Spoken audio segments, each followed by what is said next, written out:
positif, ça apparaît législativement.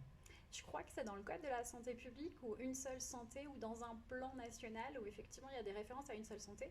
Et d'ailleurs, dans le plan national d'adaptation au changement climatique qui vient d'être publié, il y a aussi une référence à une seule santé qui émerge. Donc on voit que ce sont pour certains de nouveaux concepts qui commencent à infiltrer les politiques publiques environnementales, mais voilà, qui ne sont pas encore complètement concrétisés, Qui vont mettre probablement du temps, sans doute.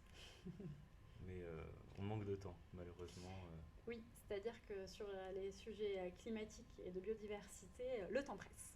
Ça, c'est certain. Le temps presse et des affaires climatiques passent devant les tribunaux de plus en plus pour revendiquer et en tout cas tenter d'astreindre le gouvernement à agir directement contre ce réchauffement climatique.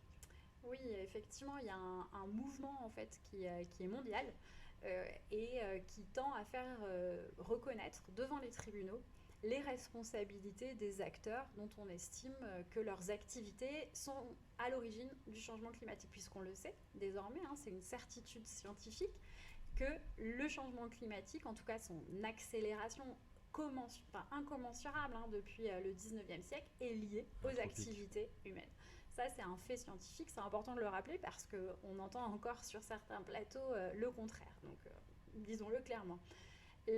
Donc, partant de ce constat, il y a eu un mouvement de la société civile, d'abord aux États-Unis, qui a émergé pour essayer de faire reconnaître les responsabilités des acteurs et des actrices qui ont causé ce changement climatique.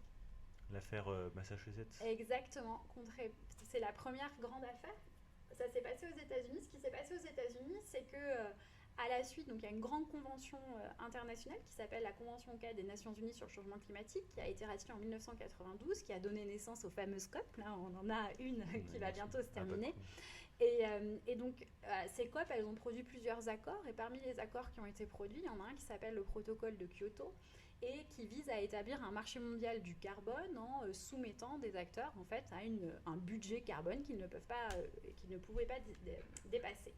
La difficulté qui s'est passée aux États-Unis, c'est qu'ils ont refusé de ratifier ce traité, ce qui a provoqué en fait un mouvement de rébellion de la société civile qui a dit mais comment c'est possible qu'aujourd'hui notre État ne s'engage pas à limiter les gaz à effet de serre dont on sait en réalité depuis les années 70 qui sont responsables du changement climatique et même on en trouve des traces même avant. Et donc, il y a des acteurs de la société civile qui sont allés saisir les tribunaux pour mettre les entreprises face à leurs responsabilités, puisque certes, on ne limitait pas leurs gaz à effet de serre, mais les dommages causés par les manifestations du changement climatique, eux, ils existent déjà et ils sont palpables. Et donc, elles ont cherché à faire reconnaître la responsabilité plutôt des États, de l'État fédéral d'une part, et des acteurs privés, notamment ExxonMobil, qui a été poursuivi à plusieurs reprises aux États-Unis. Ces premières actions, elles n'ont pas du tout fonctionné. Les juges américains ont estimé, ils ont une théorie qui s'appelle la théorie de la political question, qui leur permet en fait de dire non, ça c'est pas une question juridique, c'est une question politique, moi je ne m'en mêle pas. Et donc ils ont jugé irrecevables ces premières affaires. À la suite de ce mouvement, il y a eu d'autres affaires qui ont continué à être portées devant les tribunaux nord-américains. Ça a essaimé un peu dans les pays de tradition de common law. Et ensuite, c'est arrivé sur le continent européen assez récemment finalement, puisque c'est à la faveur d'une grande affaire qui a été jugée aux Pays-Bas, qui s'appelle l'affaire Urgenda, que pour la première fois, en fait, un juge reconnaissait la responsabilité juridique de l'État néerlandais, en l'espèce, pour l'insuffisance de sa politique de lutte contre le changement climatique. Par rapport aux accords de Paris. Exactement. Il faut se dire que c'était en 2015 et donc on fait suite à l'accord de Paris, mais pas que. Le juge, en fait, il réinterprète les dispositions constitutionnelles néerlandaises à la faveur de l'accord de Paris, puisqu'il va en fait dire que le devoir de protection que l'État doit à ses citoyens implique nécessairement que ce dernier lutte contre le changement climatique dans le sens qu'il a lui-même déterminé dans l'accord de Paris en le ratifiant. Donc ça a été vraiment un bouleversement parce que pour la première fois, toute une affaire fonctionnait en quelque sorte et un juge reconnaissait la responsabilité juridique de l'État. À partir de là, il y a tout un tas d'autres affaires qui se sont déployées sur le continent européen, dans tous les pays, en Espagne, en Italie, en Angleterre, en Autriche.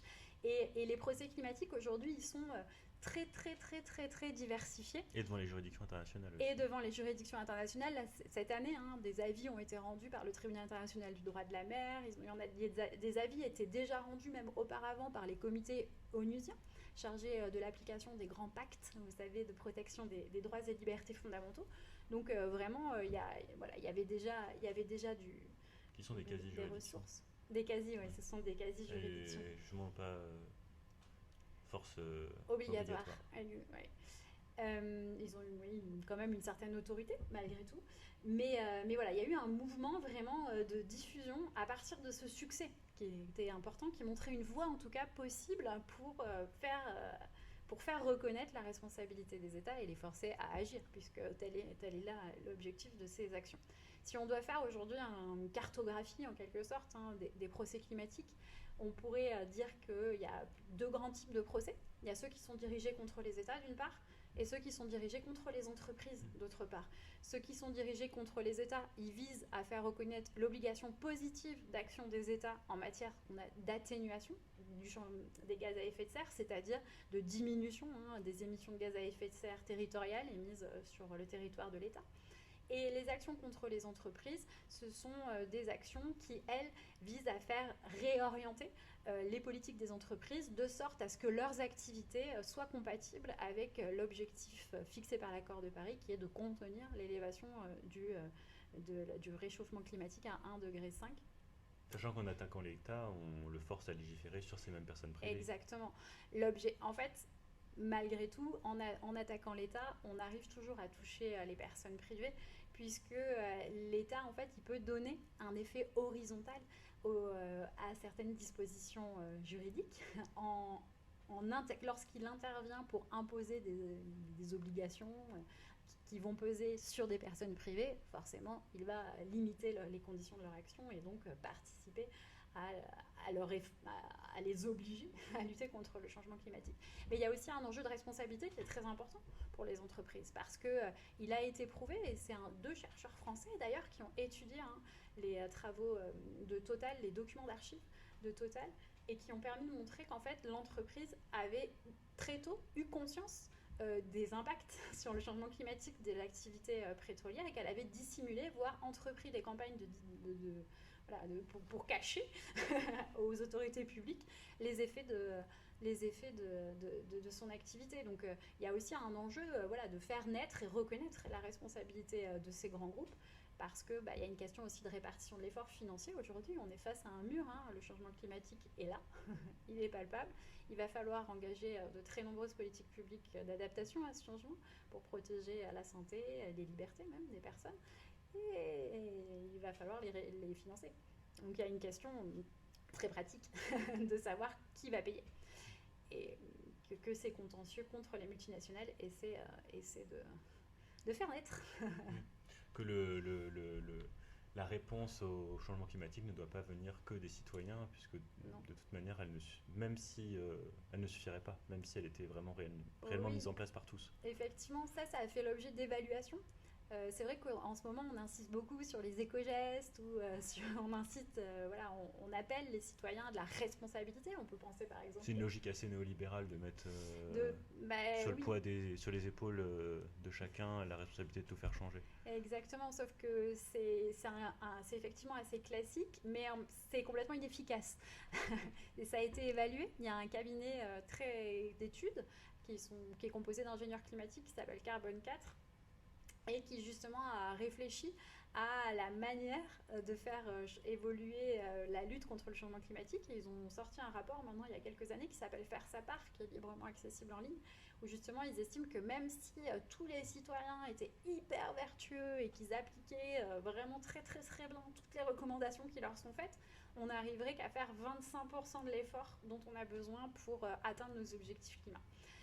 Donc oui, ça paraît un petit peu insuffisant, et surtout ça dissimule le fait que les émissions et les pollutions qu'on engendre, nous, en tant que société, dépendent très largement des environnements socio-techniques, on appelle ça en sciences humaines et sociales, dans lesquels on est inséré.